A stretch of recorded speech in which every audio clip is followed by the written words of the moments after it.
میں نے کہا اللہ کی قسم وہ آسمان سے اترنے والے سفید پوش شاہ سوار وہ فرشتے تھے۔ کہتا ہے اتنا سننا تھا، ابو لہب غصے کے مارے بے قابو ہو گیا، اس نے میرے منہ پر زوردار تماچا مارا۔ کہتے ہیں کہ نبی علیہ الصلوۃ والسلام نے اپنے لحاف کا کچھ حصہ میرے اوپر ڈال دیا اور پھر میں صبح تک اسی کے اندر سوتا رہا۔ ابو رافع اس کو بڑا جوان اونٹ ہی دے دو۔ اور پھر آپ نے ارشاد فرمایا کہ اللہ کے نزدیک سب سے اچھے وہی لوگ ہیں جو اچھے طریقے سے قرض واپس کرتے ہیں۔ السلام علیکم ورحمۃ اللہ وبرکاتہ۔ بسم اللہ والصلاۃ والسلام علی رسول اللہ۔ معزز ناظرین اکرام، کسی بھی شخص کا نبی کریم صلی اللہ علیہ وسلم کے ساتھ کوئی تعلق پیدا ہو جائے، کوئی آپ سے رشتہ جڑ جائے، کوئی آپ کا خادم بن جائے، کوئی آپ کا نوکر بن جائے، کوئی آپ کا غلام بن جائے، اس کی خوش قسمتی کے کیا کہنے۔ ناظرین اکرام، میں نے آج آپ کو ایک خوش قسمت شخص کا ذکر اور اس کا واقعہ بیان کرنا ہے۔ ان کا نام اسلم تھا اور ان کی کنیت ابو رافع تھی۔ ہو سکتا ہے کہ آپ میں سے جو ہمارے ناظرین ہیں انہوں نے بہت ساری شخصیات نے ابو رافع کا نام سنا ہو، کیونکہ اسلم جو ہیں وہ ابو رافع کی کنیت سے زیادہ مشہور ہوتے ہیں۔ یہ اصل میں رسول اللہ صلی اللہ علیہ وسلم کے چچا حضرت عباس بن عبد المطلب، بڑی عظیم شخصی، ان کے غلام تھے۔ اور حضرت عباس رضی اللہ تعالی عنہ یہ وہ عظیم شخصیت ہیں جو اپنے بھتیجے یعنی نبی کریم صلی اللہ علیہ وسلم کے ساتھ شدید محبت کرتے تھے۔ ان کی اہلیہ، ان کا نام تھا سیدہ لبابہ رضی اللہ تعالی عنہ۔ لبابہ جو ہیں ان کی یہ خوبی سمجھ لیجئے کہ وہ عورتوں میں سب سے پہلے سیدہ خدیجہ نے اسلام قبول کیا، سیدہ خدیجہ کے بعد دوسرے نمبر پر جس شخصیت نے اسلام قبول کیا ان کا نام لبابہ تھا، لبابہ بنت حارث رضی اللہ تعالی عنہ۔ تو ہوا ایسے کہ ابو رافع جو ہے انہوں نے بھی اسلام قبول کر لیا۔ تو جس وقت انہوں نے اسلام قبول کیا تو ان کے جو آقا تھے حضرت عباس بن عبد المطلب، انہوں نے ان کو رسول اللہ صلی اللہ علیہ وسلم کی خدمت میں بطور ہبہ ان پیش کر دیا۔ اور نبی کریم صلی اللہ علیہ وسلم نے اپنے اس غلام ابو رافع کو یہ اعزاز بخشا کہ ان کی شادی اپنی لونڈی سلمہ رضی اللہ تعالی عنہ سے کر دی۔ جس سلمہ کے بدن سے ایک بچہ پیدا ہوا جس کا نام عبید اللہ بن ابی رافع رکھا گیا۔ ابو رافع جو تھے یہ لکھنا پڑھنا جانتے تھے، اور امام ابن کثیر رحمہ اللہ نے لکھا ہے کہ وہ کوفہ میں امیر المومنین علی ابن ابی طالب رضی اللہ تعالیٰ عنہ کے کاتب بھی رہے تھے۔ اسی طرح ان کے جو صاحبزادے تھے عبید اللہ بن ابی رافع، یہ بھی لکھنا پڑھنا جانتے تھے، اور یہ بھی سیدنا علی ابن ابی طالب رضی اللہ تعالیٰ عنہ کے منشی اور خزانچی تھے۔ ناظرین اکرام، آپ سب جانتے ہیں کہ نبی کریم صلی اللہ علیہ وسلم، میرے ماں باپ قربان ہوں، جس وقت آپ نے ہجرت کی تو ہجرت کر کے اب مدینہ شریف پہنچے تو آپ نے ایک مدت تک ابو ایوب انصاری رضی اللہ تعالیٰ عنہ کے گھر میں قیام کیا۔ ہجرت کے موقع پر آپ کی دلیل جو تھی، یعنی آپ کو راستہ دکھانے والا، وہ عبداللہ بن اریکر تھا۔ یہ شخص ابھی اسلام اس سے قبول نہیں کیا تھا، نہ ہی مسلمان تھا، لیکن راستے کی رہنمائی۔ اچھا، جب یہ واپس جانے لگا ہے مدینہ شریف سے مکہ مکرمہ، تو نبی کریم صلی اللہ علیہ وسلم نے اپنے غلام زید بن حارثہ اور یہی ابو رافع جن کا ہم ذکر کر رہے ہیں، ان دونوں کو بلایا۔ تو نبی علیہ الصلوۃ والسلام نے انہیں 2 اونٹنیاں اور 500 درہم آپ نے عطا فرمائے۔ آپ نے فرمایا کہ ایسا کرنا کہ مقام قدید جو ہے یہ جگہ ہے مکہ مکرمہ سے، جس وقت نکلیں تو تھوڑے ہی فاصلے پر یہ یعنی 1-2 منزلوں کے بعد یہ جگہ آتی ہے۔ آپ نے فرمایا کہ وہاں سے اونٹ خرید لینا، اور ایسا کرنا کہ مکہ مکرمہ کے اندر میرے اہل و عیال ہیں، وہاں پر سیدہ فاطمہ ہیں، سیدہ ام کلثوم ہیں، ام المومنین سودا ہیں، عائشہ ہیں، ابو بکر کی بیوی ام رمان ہیں۔ آپ نے فرمایا ان سب کو لے کے آنا۔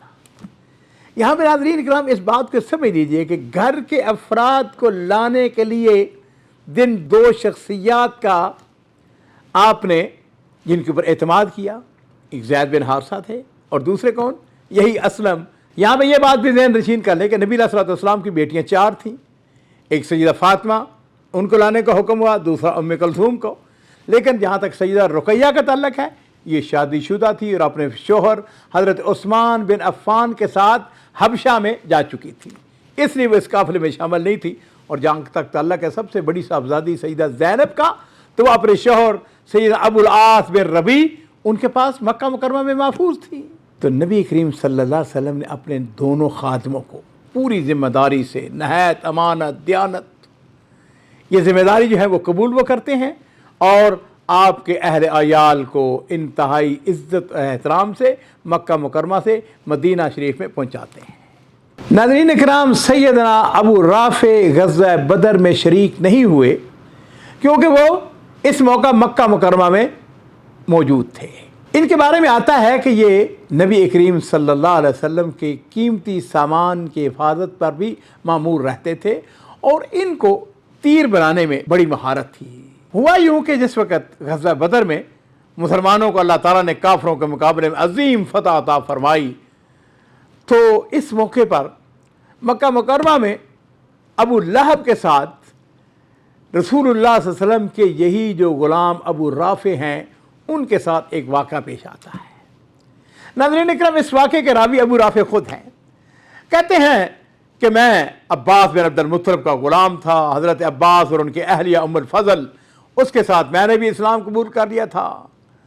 حضرت عباس کا یہ حالت تھا کہ انہوں نے اپنے اسلام کو چھپا کے رکھا تھا۔